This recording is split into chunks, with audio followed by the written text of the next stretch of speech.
상처는 우리 삶의 질을 저하시킵니다.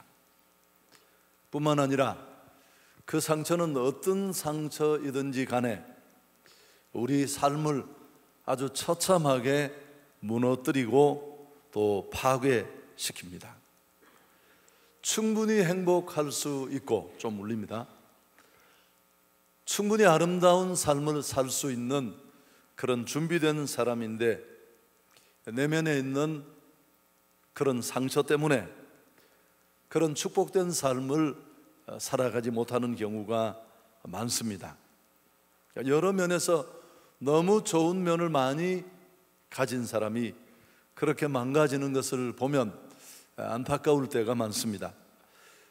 여러분, 이런 분들이 우리 주변에도 더러더러 있지만 성경에도 역시 그런 인물들이 등장하는데요, 정말 많은 것을 가졌지만 자기 안에 상처를 극복하지 못해서 무너진 대표적인 한 사람이 있다면 오늘 우리가 묵상하려고 하는 사울 왕이 바로 그런 사람입니다. 가문도 좋습니다. 그리고 또 외모도 아주 괜찮은 사람이었고 뿐만 아니라 부드럽고 온화한 그런 성품의 소유자였습니다마는 어느 것 하나 모자람이 없습니다. 거기다가 그는 이스라엘의 첫 번째 왕으로 세워지는 아주 복된 기회까지 잡은 바로 그런 축복의 사람이 아닙니까?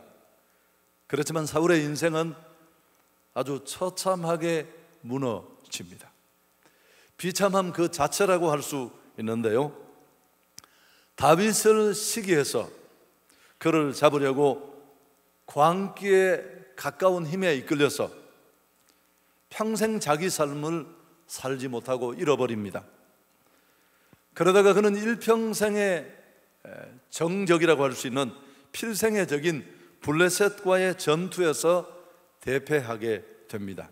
그리고 마침내는 우리가 알듯이 스스로 목숨을 끊는 자살자의 오명을 안고 엎드러집니다. 자살은 자기 살인입니다. 우리가 충분히 연민의 정을 느낄 수 있지만 그럼에도 불구하고 스스로 목숨을 끊는 행위에 대한 성경의 시선은 아주 단호합니다. 여러분, 사울 왕을 한마디로 평가하면 어떤 사람이라고 할 수 있느냐 하면 그는 쫓기는 사람이었습니다. 고든 맥도날드의 책 내면 세계의 질서와 영적 성장이라는 책에 보면 동기부여를 근거로 사람을 두 가지 유형으로 나누는데요, 바로 쫓겨다니는 사람과 부름받은 사람이 두 종류의 유형입니다. 그러면서 이 고든 맥도날드는 사울을 쫓기는 사람의 예로 들고 있습니다. 자, 그렇다면 누가 그를 쫓았습니까? 도대체 누가 그를 압박하고 떠밀었길래, 푸시했길래 그는 자기 삶의 방향을 놓쳐버리고 그렇게 열등감에 휘둘리는 삶을 살 수밖에 없었을까요? 답은 아무도 없습니다. 자기 스스로 컴플렉스에 걸려서 열등의식과 피해의식에 사로잡혀서 그것을 덮기 위해서 스스로 휘둘린 인생이었습니다. 쫓겨다니는 사람은 다윗이 아니라 그를 쫓는 사울 자신이었다는 것을 우리는 성경을 통해서 깨닫게 됩니다. 사랑하는 여러분, 오늘 우리가 컴플렉스 또 열등감에 대해서 묵상하려고 하는데 열등감이 없는 사람은 없습니다. 조사한 바에 의하면 3사람 중에 1명꼴로 아주 심각한 열등감에 시달린다고 합니다.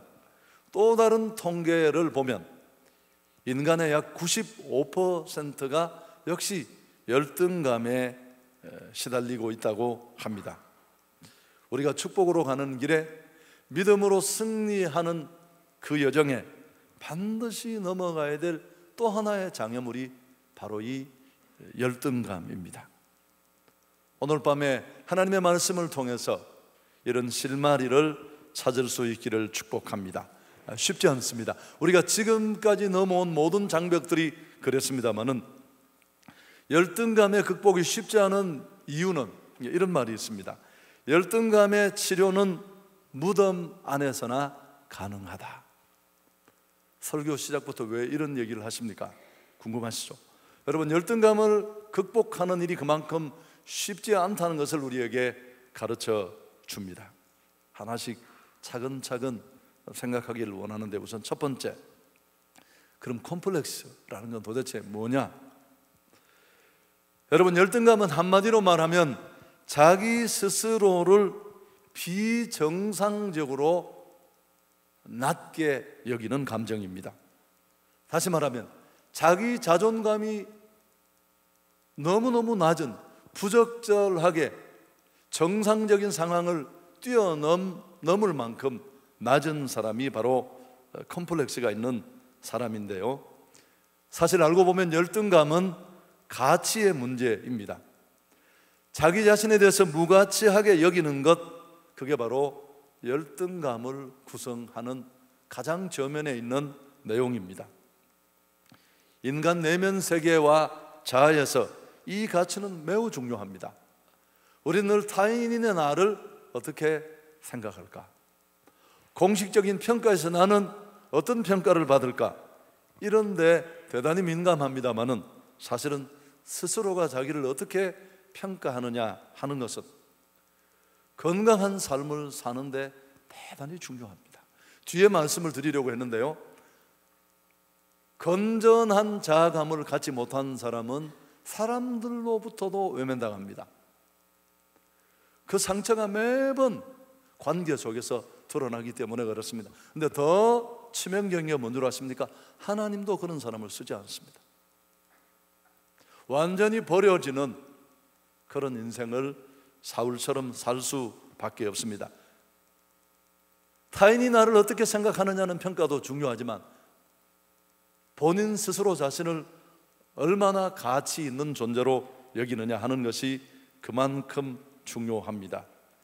자기 스스로에 대해서 제대로 된 가치를 매길 수 있는 사람, 그 사람이 내면이 건강한 사람입니다. 물론 참 걱정되는 분도 계시죠.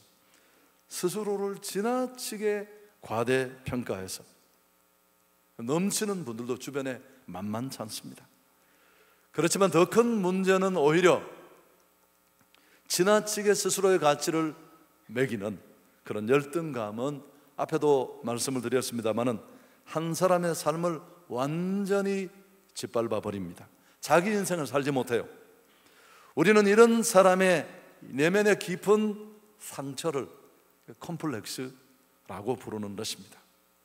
사울왕은 전형적인 열등감에 붙들려서 휘둘린 그런 인생을 산 사람이었습니다. 자, 오늘 1절 성경에 처음 등장하는 사울의 모습을 우리가 함께 주목해 보겠습니다. 1절을 함께 읽도록 하겠습니다. 베냐민 지파에 기스라 이름하는 유력한 사람이 있으니 그는 아비엘의 아들이요 스롤의 손자요 베고라스의 증손이요 아비야의 현손이며 베냐민 사람이더라. 베냐민 지파의 기스라는 아주 유력한 사람이 있었는데 사울은 그 기스라는 유력한 사람의 자녀였습니다. 그가 얼마나 실력 있는 집안의 출신인, 가문이 괜찮은 사람인가를 우리는 알 수 있습니다. 그리고 이제 이어지는 2절에는 이 사울의 외모에 대한 언급이 나옵니다. 함께 읽습니다. 기스에게 아들이 있으니 그의 이름은 사울이요 준수한 소년이라. 이스라엘 자손 중에 그보다 더 준수한 자가 없고 키는 모든 백성보다 어깨 위만큼 더 컸더라. 일단 얼굴이 잘생겼습니다. 그리고 키도 보통 사람보다는 어깨 위가 더 올라갈 만큼 큰 키를 가지고 있었습니다. 잘생긴 얼굴에 키까지 크면 이건 끝난 거예요. 더할 나위가 없습니다. 사울은 좋은 가문 출신입니다. 뿐만 아니라 잘생긴 외모를 가진 그런 젊은이였습니다. 근데 문제는 사울 자신이 스스로를 어떻게 생각하고 있느냐 하는 것입니다. 자, 21절 우리가 오늘 함께 읽지는 않았습니다. 함께 읽습니다. 사울이 대답하여 이르되 나는 이스라엘 지파의 가장 작은 지파 베냐민 사람이 아니니까 또 나의 가족은 베냐민 지파 모든 가족 중에 가장 미약하지 아니하니까 당신이 어찌하여 내게 이같이 말씀하시나이까 하니. 여러분, 이 나중에 사무엘 선지자가 초대 왕을 간택하려고 그에게 찾아왔을 때 스스로 사울이 한 고백입니다.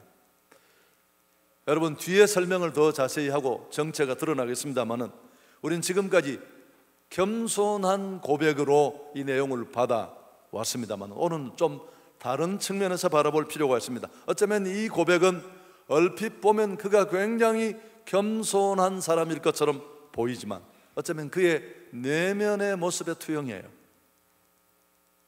사람들에게는 때로 이 컴플렉스, 열등감은 겸손의 모습으로 드러날 수 있습니다. 공격성을 띠기도 하지만 소극적으로 표현될 때. 그렇지만 스스로가 자신을 어떻게 생각하고 있는가, 자신에 대한 자신의 가치를 표현한, 드러낸 말이라고 할 수 있습니다. 그는 여러 면에서 많은 것을 갖추고 있었지만 정작 자기 자신에 대해서 대단히 낮게 평가하고 있습니다. 별 볼 일 없는 무가치한 존재로 그렇게 말하고 있습니다. 사울의 내적 상태가 더 분명히 드러나는 그런 부분이 성경에 나오는데요, 사무엘상 18장 8절에 나오는 내용입니다. 잘 한번 들어보십시오. 사울이 그 말에 불쾌하여 심히 노하여 이르되 다윗에게는 만만을 돌리고 내게는 천천만 돌리니 그가 더 얻을 것이니라. 나라 말고 무엇이냐 하고. 다윗이 숙적 블레셋과의 전투, 그것도 블레셋 장군 골리앗과의 싸움을 승리로 이끌고 돌아옵니다. 그 승리를 환영하는 가두에 늘어선 여인들이 목청껏 승리하고 돌아오는 다윗을 환호하며 그들이 부른 노래의 내용, 여러분 기억하시죠? 다윗의 죽인 자는 만만이요 사울의 죽인 자는 천천이라.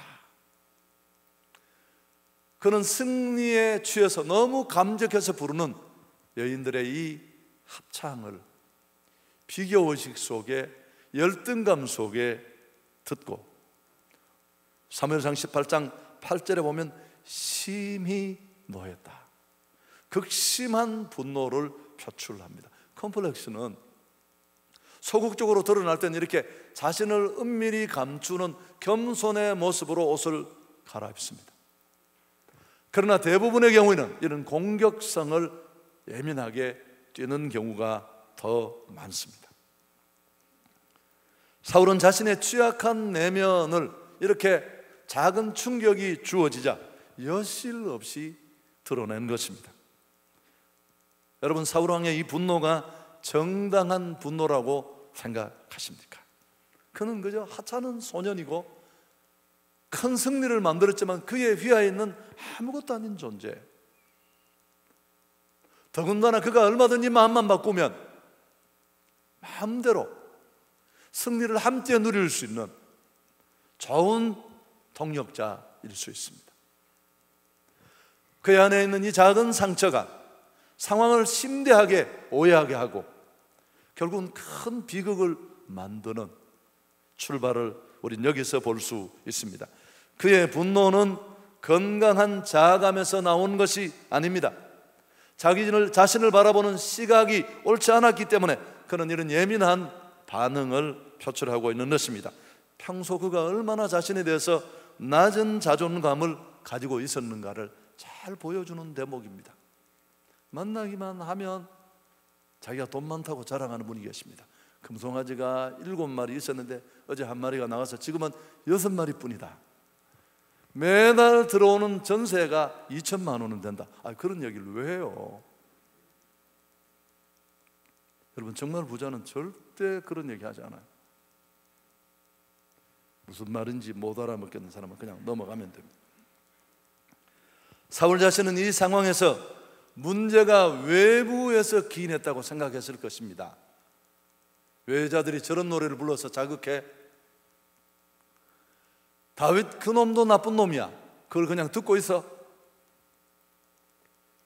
여러분, 그러나 중요한 것은 문제는 그의 안에 있었다는 사실입니다. 그래서 넘어가지 못한 겁니다. 이번 부흥회 때 들은 말씀처럼 짚고 넘어가는 거죠. 넘어가는 게 은혜인데,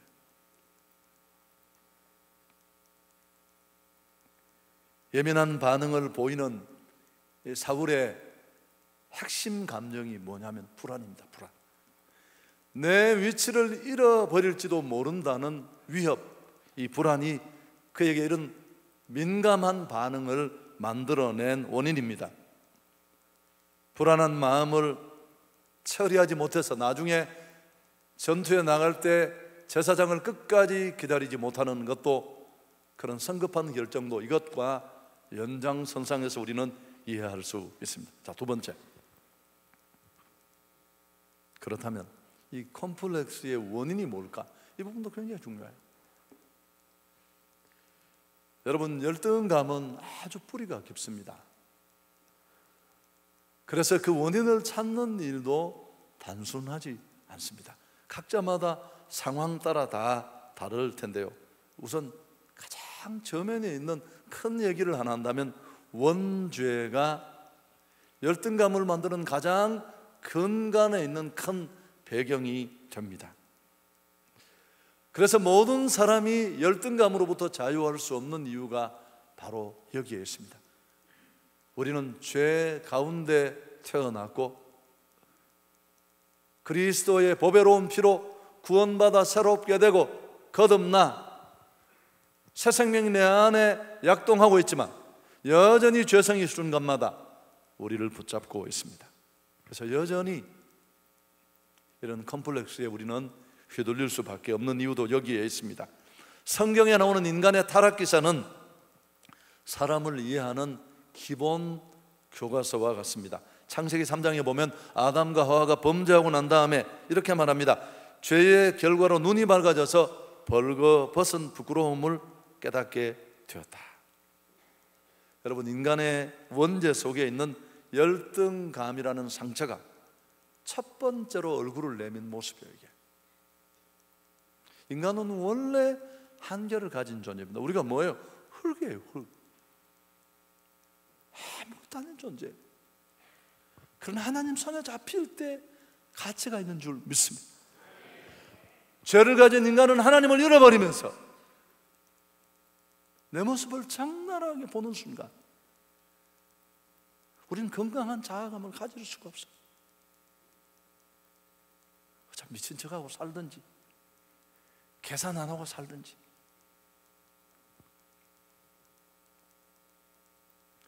인간은 자기 자신을 발견하면 할수록 자신감이 생기는 것이 아니라 더 부끄럽고 더 수치스럽고, 이게 단지 인간이라는 이유만으로 그래요. 죄로 한계에 부딪힐 때마다 더 깊은 열등감에 헐떡이게 됩니다.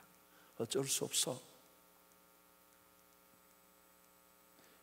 여러분, 원죄는 인간을 이런 한계에 허덕이게 하는 가장 큰 원인이 됩니다. 또 이것 때문에 그 누구도 자유로울 수 없는 것입니다. 그다음 두 번째, 또 한 가지는 당연한 얘기지만 환경입니다. 환경. 뒤에 제가 정리를 하겠습니다만, 무엇보다 문제가 되는 것은 결손 가정, 역기능 가정입니다. 여러분, 가정은 사람을 만드는 공장입니다. 한 사람이 어떤 가치를 만드느냐 하는 그 기준은 다 가정에서 만들어져요. 그 모판이 되는 공장장이 아버지와 어머니예요. 그들의 상처, 그들의 아픔, 그들의 실수 그대로 제품에 다 반영이 돼요. 5mm씩 짧기도 하고 흠도 생기고.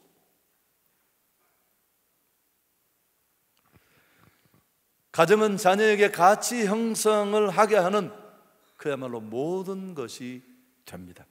그런데 그 기반이 흔들리고 무너지고 깨어지면 자기 가치 형성이 어려운 건 너무너무 당연한 일이에요. 고아, 편부모, 깨어진 가정, 별거 중인 상태, 제자리에 그냥 그렇게 있는 것처럼 보이지만 전혀 기능을 하지 못하는 역기능 가정.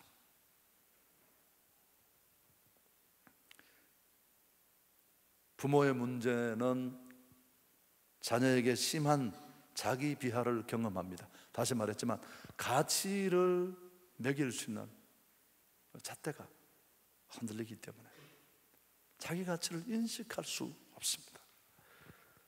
무엇보다 부모가 두려움의 상처가 있어서 필요 이상의 자녀를 과잉 보호할 때 열등감이 생긴다고 전문가들은 말합니다. 오늘 사울의 경우도 어쩌면 여기 해당될 수 있는데 그냥 지나칠 수도 있습니다만 성경을 읽어보면 아버지가 아들 사울을 보내놓고 굉장히 불안해하는 감정이 성경에 여러 번 노출됩니다. 예컨대 5절 보시면 그들이 숲 땅에 이른 때에 사울이 함께 가던 사환에게 이르되 돌아가자 내 아버지께서 암나기 생각은 고사하고 우리를 위하여 걱정하실까 두려워한다.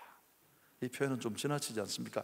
10장 2절에도 똑같은 자식을 보내놓고 안절부절하지 못하는 아버지의 모습이 성경에 생생하게 그려지고 있습니다. 여러분 이거 가만히 생각해 보면 굉장히 중요한 내용을 다 담고 있습니다. 뿐만 아니라 부모의 편애는 더더욱 그렇습니다. 자녀를 완전히 컴플렉스 안으로 밀어넣습니다. 여러분 제가 다 얘기할 수 없지만 눈치 빠른 분은 눈치를 채셨겠지만 열등감은 99%가 가정에서 다 만들어져요. 결국 가정이 열등감이라는 문제가 만들어지는 가정입니다. 이런 얘기 들죠. 오늘 세상의 모든 문제는, 교회 문제는 가정이라는 모판에서 이미 자라고 있어요. 그 문제가 세상으로 나와서 더 큰 문제로 만들어지는 겁니다. 문제의 가정에서 만든 문제의 아들이 온 세상의 문제를 일으키는 거죠. 성장 과정에서 부모의 지나친 간섭 문제가 됩니다. 뿐만 아니라 방임도 역시 문제가 됩니다. 상담 심리학자 중에 이영덕이라는 분이 계십니다. 이분도 역시 목사님이세요. 정태기 교수 이전에 훨씬 더 유명하던 분입니다.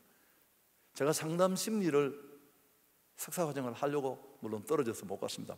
마음을 먹었던 이유가 이분 때문에 여러 번 떨어지는 바람에 이분이 은퇴를 해버렸어요.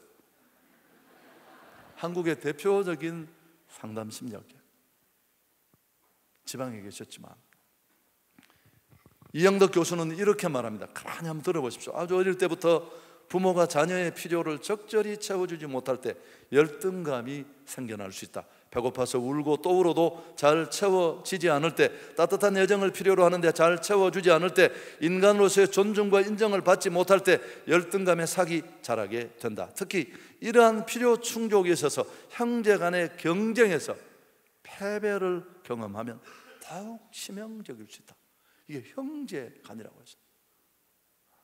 좀 더 자란 뒤에는 부모가 모욕적인 은사로 자녀에 대해서 실망을 표시하거나 형제와 비교하여 특정한 자녀만을 격하시키는 행동이 되풀이될 때 열등감은 촉진된다.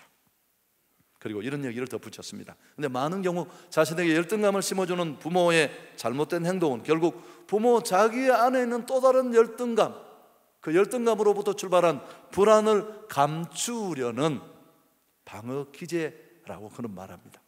자식이 잘못되면 책임이 내게 있다고 우리는 생각하는데 자식을 심대하게 타격 주고 공격함으로써 그 책임을 자식에게 떠넘기는 거죠. 아이는 더 큰 상처를 받게 돼요. 그래도 대체적으로 알아들으신다는 눈빛이에요. 상처가 얼마나 많았길래 공감이 되시겠죠, 충분히. 여러분, 그 외에 기타 상처도 다 들어갑니다. 세상에서 거절감의 상처, 굶주림의 두려움, 무슨 외모적 특성, 이름이 이상한 것, 학력, 이런 게 다 해당된대요. 2001년에 미국에서 큰 총기 사건, 난사 사건이 생겼습니다. 캘리포니아 샌디에고의 찰스 앤디 윌리엄스라는 학생이 고등학교 1학년인데 총기를 가지고 자기 그부들, 또 교내에 있는 청원 경찰들을 향해 총기를 그냥 난사해서 3명이 그 자리에서 죽고 20명 가까운 사람들이 부상을 입었습니다. 이유는 간단해요. 체격이 너무 작고 또 그 일 때문에 친구들로부터 왕따를 당했습니다. 친구들은 이 윌리엄스를 보고 늘 멍청이라고 불렀습니다. 그래서 마구 소화된 것인데 역시 열등감이 빚은 참사라고 할 수 있습니다. 자, 지금까지는 중요하죠. 지금부터가 중요해요. 여러분, 이걸 보면서 느끼는 게 뭐냐 하면 상처가 없는 사람은 없듯이 우리 손을 봐도 우리 내면도 역시 상처가 없는 사람은 없습니다. 근데 정말 가정이 얼마나 많은 상처가 만들어지는 온상과 같은 역할을 하느냐. 그러니까 예전에 제가 젊을 때 그래서 아기를 처음 낳으면 어머니가 야, 운다고 안고 어르지 마라. 그거 정말 어른 앞에 꼴값 떠는 거다. 그리고 계속 그렇게 어루면 버릇 나빠져서 너 못 키운다. 가만히 두라는 거예요. 왜냐하면 울어도 아무도 달래주지 않으면 지도 생각이 있는데 포기하는 거죠. 그냥 그런 거절감이 다 문제가 된다는 겁니다. 여러분, 저도 이게 분리되는데 시간이 오래 걸렸어요. 그러니까 그건 채워주고 또 버릇은 다음에 따로 가르치는데 이걸 우리는 연결시켜서 다 했다는 겁니다. 우리 대한민국이 특히. 그래서 우리가 회의를 못 하잖아요. 회의를 열내는 분들이 많아서. 자, 세 번째, 그럼 이 콤플렉스의 해결책이 무엇일까? 여러분, 피해를 좀 더 언급하면 극심합니다. 작은 실수나 문제에도 불안해하고 자기 비하나 가책을 일삼습니다. 난 죽어야 되고 나 같은 건 살 가치도 없고 죄책감과 비슷한 증상을 보이는데 이게 더 문제가 되는 건 이유가 없어요. 죄책감은 뭘 잘못해서 내가 이런다는 원인이 있는데 이 콤플렉스의 문제는 그 원인이 분명치 않아요. 겉으로 보면 아까 사울이 스스로 고백한 것처럼 나는 아무것도 아닙니다 라고 자신의 모든 것을 내려놓는 것처럼 보이지만 사실은 그 내면에는 누구보다 더 많은 욕심이 번득이고 있습니다. 여러분, 사울이 작은 승리에도 평안을 누리지 못하고 승리에 감사하고 행복해하기보다는 지키려고 연연하고 다윗이 하나님 앞에 영광 누릴 때 그는 자기 기념비를 세우려고 안절부절했지 않습니까? 결국 하나님으로부터 무너질 수밖에 없는 길이 거기서부터 이미 점점 더 깊어진 것입니다. 마음의 평안도 행복도 없었습니다. 암몬과 전투의 승리에서도 존재적 위기를 느끼고 있기 때문에 무언가 성취해서 인정받아야 된다는 절박함이 그를 잡고 있었죠. 근데 주변 사람들을 피곤하게 할 수밖에 없습니다. 불안하니까. 우리가 시리즈 설교 축복으로 가는 길에, 믿음으로 가는 길에 넘어서야 될 9가지 장벽, 오늘 8번째 콤플렉스, 열등감입니다. 자, 어떻게 하면 자유로울 수 있을까? 첫 번째, 여러분, 열등감을 정말 겸손으로 바꿀 수 있는 방법이 뭘까요? 인간적으로 여러 가지 노력을 하고 약점을 강점으로 바꾸는 그런 노력들은 한계가 있습니다. 그리고 근본 치료가 될 수 없습니다. 그렇다고 열등감을 너무 과민하게 반응하거나 인정하지 않고 덮어버리려는 생각도 역시 무리한 대처라고 할 수 있습니다. 가장 좋은 출발은 내게 있는 연약한 모습 그대로를 받아들이는 것입니다. 그게 치유로 가는 첫 번째 걸음인데요, 오늘 무너진 내 모습, 문제 있는 내 모습을 그대로 인정하는 것부터 시작이 됩니다. 그러나 앞에도 언급했습니다만 인간적인 극복 노력은 한계가 있기 때문에 하나님 앞으로 가지고 가야 합니다. 꼭 기억하십시오. 인간의 열등감을 만드는 콤플렉스의 가장 저면에 큰 바탕에 깔고 있는 게 뭔가요? 죄예요, 죄. 그 죄성은 하나님 없이 살겠다는 인간의 자기왕된 삶을 추구하는 죄성이 부른 결과예요. 그럼 다시 돌아가는 길도 원인이 아니라 그 원인 때문에 생긴 문제를 잡고 고민한다고 해결되는 게 아니라 하나님 앞으로 나아가면 내 연약함을 나는 흙이라는 것을 인정하고 그분 앞으로 가면 이 열등감은 새로운 국면을 받게 될 줄 믿습니다. 여러분, 이 전환이 너무너무 중요해요.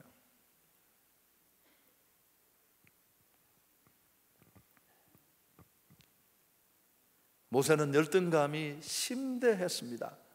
하나님이 그를 쓰려고 왔을 때 나는 입술이 둔한 자입니다, 안 됩니다, 몇 번을 정면으로 맞받아 거절합니다.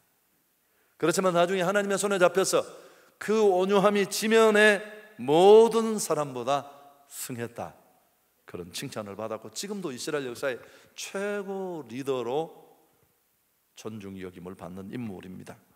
열등감의 상처가 하나님 안에서 겸손과 온유로 바뀐 것입니다.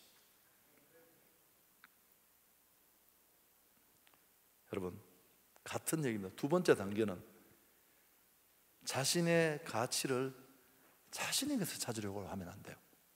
없어요. 현미경을 들여다보면 흙이라니까요. 뼈도 좀 있네요, 뼈들. 그래서 아무리 들여다봐도 우리 안에서는 해결책이 없어요. 그럴 만한 요만큼의 모습도 우리는 가지고 있지 않습니다. 다 보면 더 흙이에요. 그래서 우리는 자신에게서 가치를 찾으려고 할 것이 아니라 하나님 안에서 자신의 가치를 찾아야 할 줄 믿습니다. 여러분, 우리의 가치는 우리 안에 있지 않습니다. 가치 없는 흙 같은 나를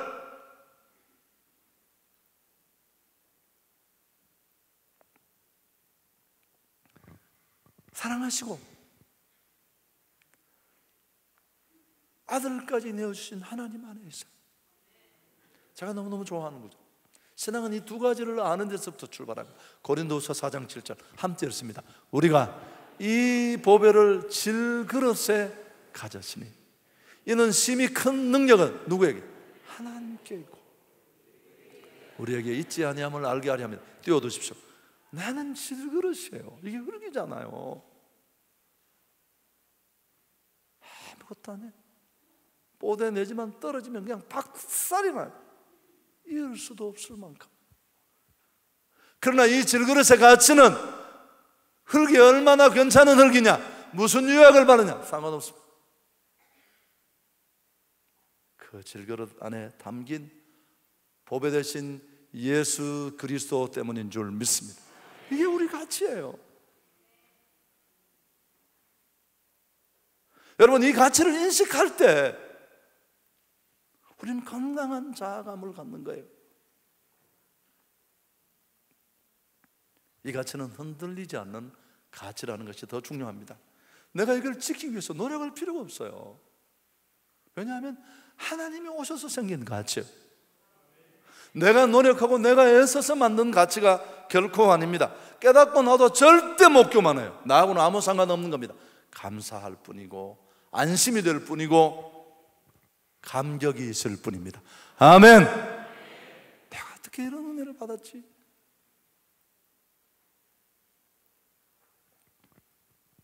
여러분, 나는 내 모습 이대로 하나님이 사랑하신다는 사실을 잊지 마십시오. 흙이에요, 그냥. 그럴 때 컴플렉스는 더 이상 나의 내적 모습이 될 수 없습니다. 여러분, 어떤 심리학을 해도 소용이 없어요. 자세히 본다고 뭐가 달라져요? 그 흙에 빨간 약을 바른다고 뭐가 달라져요? 떨어지면 다 깨져. 역시 어디에서 이런 글을 읽었습니다. 개와 달리기를 해서는 안 되는 이유. 개와 달리기를 해서 안 되는 이유를 아십니까? 개와 달리기를 해서 이기면 개보다 더한 인간이라고 한다. 지면 개보다 못한 인간이라고. 이런 건 잘 아시네요. 또 개하고 달리기 해서 비기면 개 같은 인간이라고. 그냥 설교가 너무 딱딱해서 여러분, 우리 스스로는 무엇과도 누구와도 비교해서는 안 됩니다. 하나님이 그 형상으로 만드신 우리 한 사람 한 사람이 너무 고귀한 존재들입니다. 그래서 우리는 누구하고도 비교할 수 없어요. 열등감을 가질 이유가 애초부터 없어요. 하나님이 대단히 독창적으로 만든 꼭 필요한 것이 있는 걸작으로 하나님이 나를 만드셨기 때문에 그렇습니다. 나의 가치는 내 속에 있지 않아요. 나를 생명처럼 사랑하시는 하나님 안에 있다는 것. 아멘. 제일 중요한 세 번째가 있습니다. 그게 뭘까요? 그 하나님 안에서 내 비전을 찾아야 돼요. 여러분, 하나님 안에 있으면 열등감이 사라지는 이유는 내가 얼마나 소중한 존재인지를 알게 되고 하나님의 형상대로 만들어진 특별한 존재라는 것을 깨닫고 나면 자존감이 팍 생겨요. 더 중요한 건 그런 나를 하나님이 사용하신다는 사실이에요. 흙이고 공부도 잘 못했는데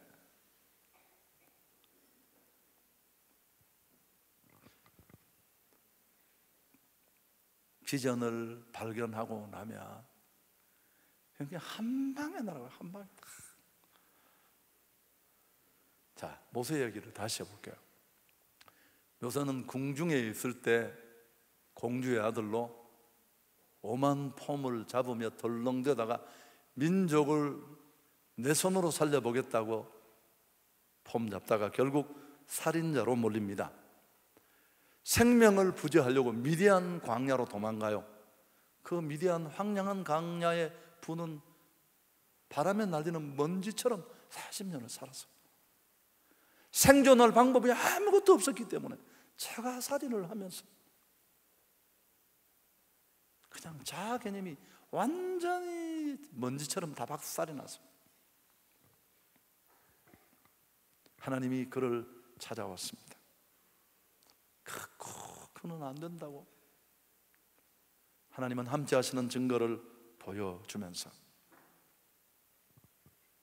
그의 사명과 비전이 있다는 것을 깨닫게 해 주십니다. 할렐루야. 여러분, 놀라운 자화상의 변화가 일어났어요. 자, 이 부분이 중요합니다. 만일 모세가 이런 자기 안에 자기 건강한 자아감이 만들어지지 않았다면 그건 지도자 못해요. 절대 결코 해서도 안 돼요. 그럼 파괴하는 인간이에요. 흙이 뭘 해요? 여러분, 우리 안에는 비디오 테이프 하나 들어있대요. 약 30분 분량의 정보가 담겨있는데 300장 정도의 사진이래요. 사진. 내가 나를 어떤 사람으로 생각하느냐 하는 정보가 이 사진 속에 다 담겨있어요. 하나님을 만나고 나면 이 정보가 달라질 줄 믿습니다. 그런 이야기를 어떻게 그렇게 깔끔하게 하느냐고요? 제가 그대로 했습니다. 별 볼 일 없었어요. 소망도 없었어요.